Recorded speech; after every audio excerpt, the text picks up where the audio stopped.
Кызылча, ашкабак, чычырканак, кулпунайдан жасалган кактар. Шекер кошулбайт, витаминдерге бай. Мындай мөмө жемиштерди Самара Кушубакова өзгөчө ыкмада кургатып сатыкка чыгарат. Ал жайкысын өрүк, малина, алмуруттарды көп камдап алган. Аны кышы бою какка айлантты. Азыр дагы кардарлардын буйрутмасын алмадан даярдап жатат.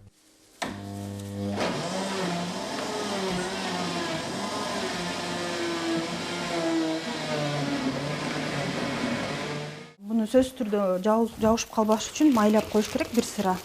Бирдей эмеде кылып, бирдей көлөмдө кылып, бардык жагына бирдей кылып жайгаштырып коебуз.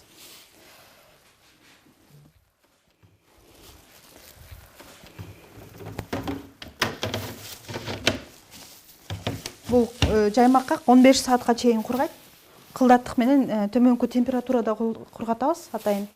Жемиш белгиленген көрсөткүчтө кургаган соң 4кө бөлүнүп, атайын баштыкчаларга салынат. Ал 6 айга чейин бузулбай сакталат. Учурда Самара Кушубакова үй шартында гана түрдүү жемиштерди кургатып жатат. Ал үчүн атайын жабдууларды буйрутма менен сатып алган. Алдыда ишин илгерилетип, өлкөнүн табигый таза азыктарын дүйнөгө даңазалагысы келет. Жумуш орундарын түзүп, миграция агымына аз да болсо бөгөт коюу максаты бар. Ар кайсы биздин региондорубуздан чогултуп келебиз Бишкекке. Биз планда ушул чогултуп отурбай эле кайсыл жерде эмне мөмө өссө ошол жерге ишкана ачсак деп ойлонуп атабыз. Таптуулардын дүкөндөгү таптуулардын орун басары да эч кандай даже кум шекер жок курамында. Ошон үчүн жакшы нерсе. Анан биз товарыбызды өндүрүп чыгарганды экспортко жөнөтөбүз. Бул Кыргызстан үчүн, биз үчүн жаңы иш орундары, экономикабыздын дагы чоң салым кошот деген ойдомун.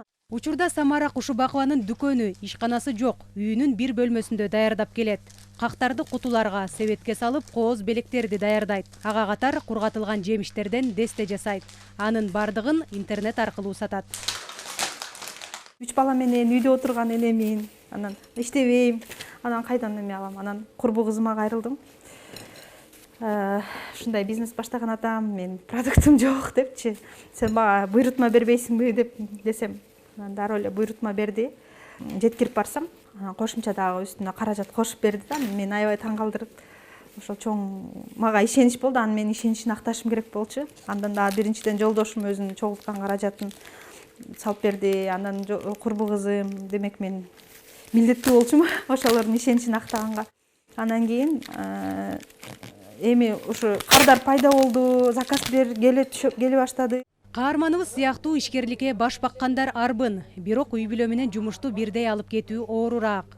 Өлкө экономикасына салым кошом деген назик жандар үчүн атайын долбоор башталган. Анын алкагында 1 жылда 1000ге жакын кыз келин окутулган. Ушу тапта дагы 35өө кеп кеңеш алып жатат. Негизинен айымдар бизнес сабаттуулуктан аксап жаткандыктан ушул багытта окутуулар болот. Раньше мы работали с женщинами, которые хотели бы заняться предпринимательской деятельностью на уровне. Айымдар ишкерликти баштаганда үй бүлөсү да колдоо көрсөтүшү керек. Бизде көптөгөн тоскоолдуктар үйдө келип чыгат. Буга дейре биз ишкерлик кылууну каалагандар менен иштечүбүз. Бирок иш жүзүндө айымдар эркектерге караганда 4 эсе көп баштаган ишин токтотконго аргасыз болот экен. Мындан улам 1 жылдай бизнес кылып жаткандарга колдоо көрсөтүп, ишин турукташтырууга көмөк көрсөтүүдөбүз.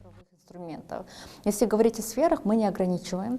Буга катар экономика жана финансы министрлиги айым ишкерлер үчүн улуттук программа иштеп жатат. Аялдар коомдун түркүгү.